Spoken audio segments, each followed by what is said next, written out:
கண்மணி காதலின் நெஞ்சம்தான் தாங்கிடுமா? கல்லறை மீதுதான் பூத்த பூக்கள் என்றுதான் வண்ணத்து பூச்சிகள் பார்த்திடுமா? மின்சார கம்பிகள் மீது மைனாக்கள் கூடு கட்டு நம் காதல் தடைகளை தாண்டும். வளையாமல் நதிகள் இல்லை, வலிக்காமல் வாழ்க்கை இல்லை, வரும் காலம் காயம் மாற்றும். நில ஒளியே மட்டும் நம்பி இலையெல்லாம் வாழ்வதில்லை, மின்மினியும் மொழி கொடுக்கும்.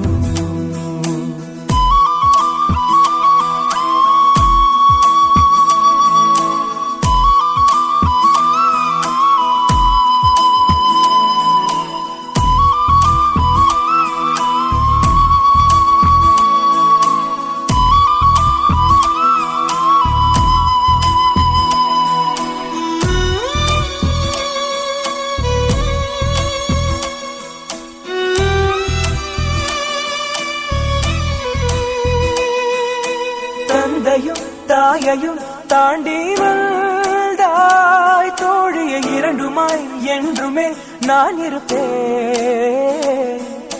தோளிலே நீயுமே சாயும் போது எதிர்வரும் துயரங்கள் அனைத்தையும் நான் எதிர்ப்பேன். வெந்நீரில் நீ குளிப்பேன், விறகாகி தீ குளிப்பேன், உதிரத்தில் உன்னை கலப்பேன். விழி மூடும் போதும் உன்னை பிரியாமல் நான் இருப்பேன், கனவுக்குள் காவல் இருப்பேன். நான் என்றால் நானே இல்லை, நீதானே நானாயாய், நீ அழுதால் நான் துடிப்பேன்.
தொடர்ந்து இணைந்திருக்கீங்க கனவே கிடையாது நிகழ்ச்சியோடு.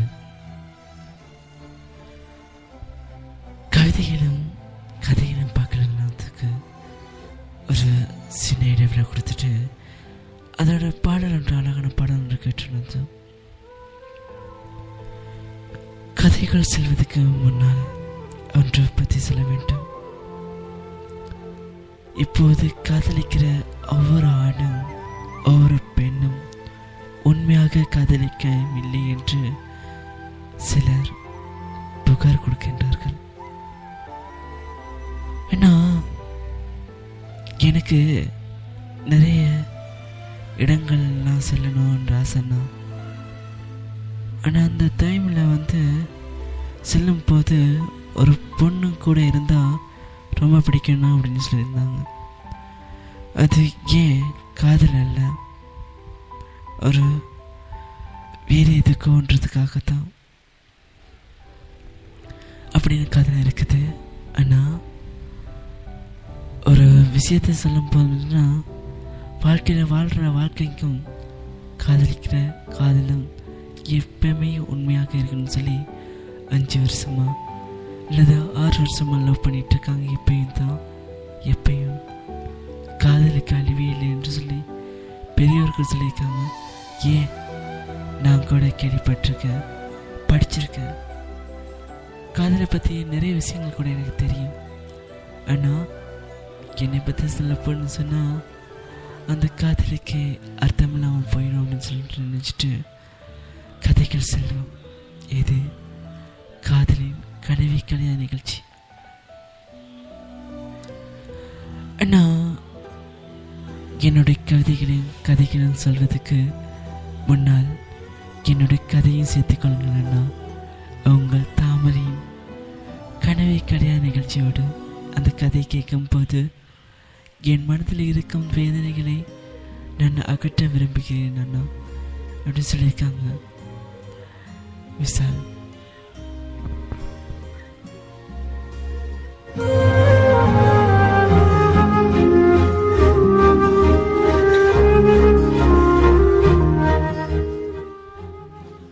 விசால், உங்கள் காதல் பற்றி அந்த கதையை பற்றி நான் சொல்ல வேண்டும். கவனமாக கேளுங்க. இது உங்கள் கதை. இது உண்மையாக இருக்கிறதா அல்லது பொய்யாக இருக்கிறதா என்று தெரியவில்லை. அனுப்பிய கதையை நான் குறிக்கின்றேன்.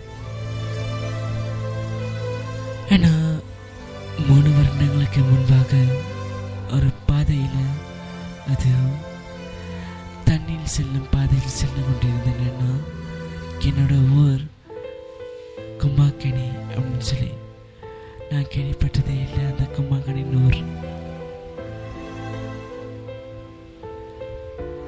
என்னுடைய காதலி 3 வருடங்களுக்கு முன்பாக என் மனதுக்குள் வந்து அடிக்கடி செல்வார். ஆனால் யாராக இருக்க வேண்டும் என்று ரொம்ப ஆசை கொண்டிருந்தேன்.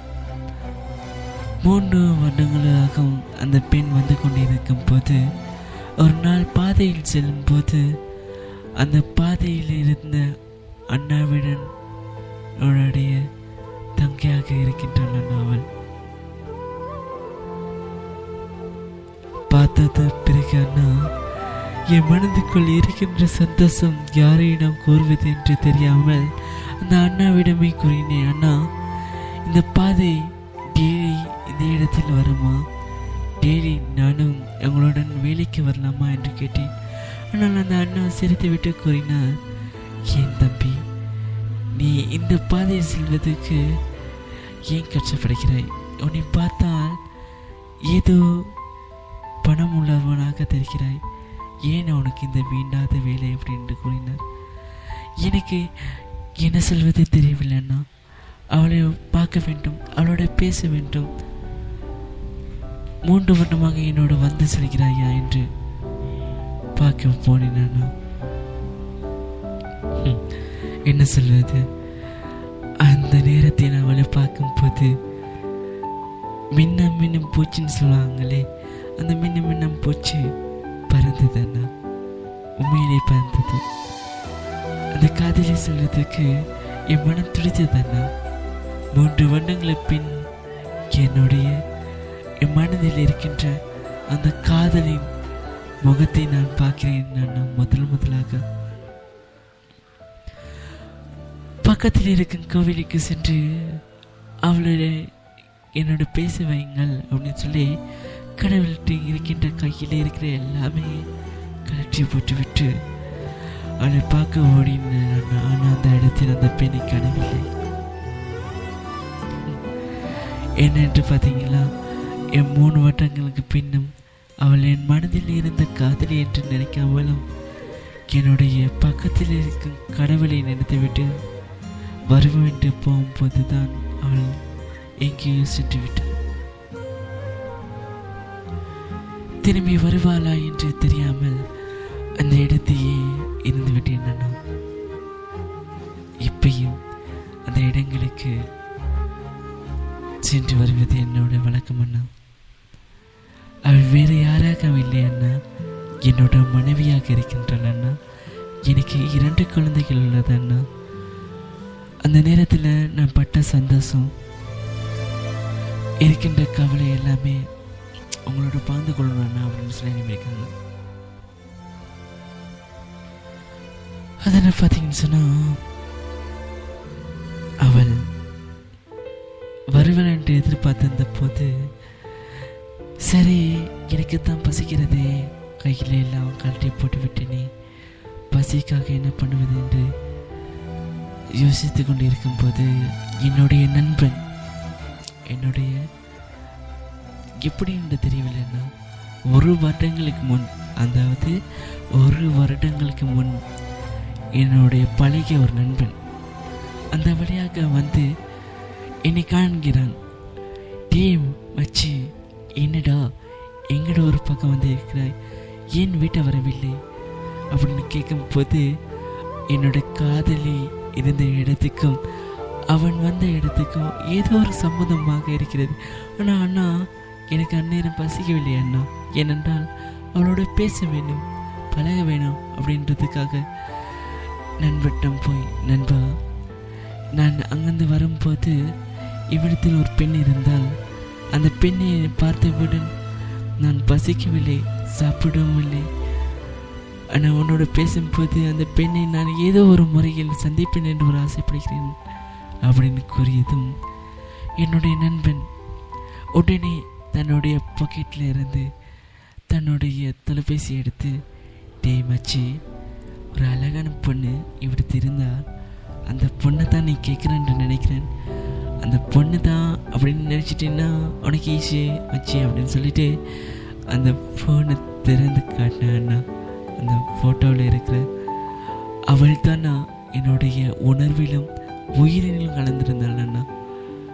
உடனே கேட்டேன், டே மச்சி, இவள் தாண்டா எனக்கு என் மனதில் இருக்கின்றது எல்லாமே எங்கேயோ பழைய அல்லது முன் ஜென்மத்தில் ஏதோ ஒரு பழக்கமாக இருக்குமோ என்று தோணுகிறது. 3 வருடங்களுக்கு முன்பாக இருந்து என் மனதில் வந்து கொண்டு இருக்கிறாள் அடிக்கோருக்காக, இவள் தான் என்று கூறினேன். உடனே அவன் கூறினான், டீ நண்பா, அவள் யாரு வேறு யாரெல்லாம் இல்லையேடா, அந்த பாதியை ஓட்டு செலுக்கிற அந்த அண்ணாவினோடைய தங்கை தான்.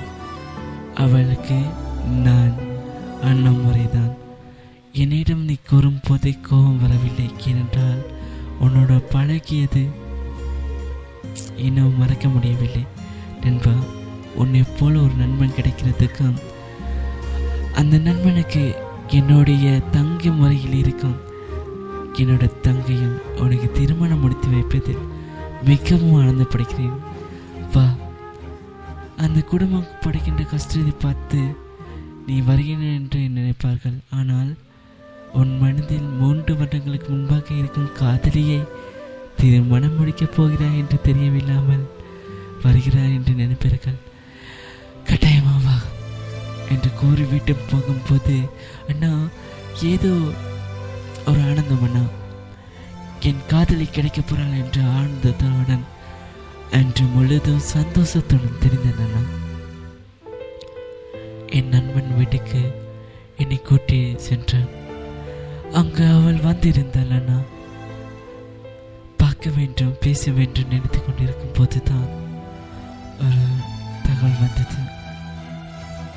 தொடர்ந்து ஒரு பாடலோடு இந்த கதைக்குள் மீண்டும் செல்வோம்.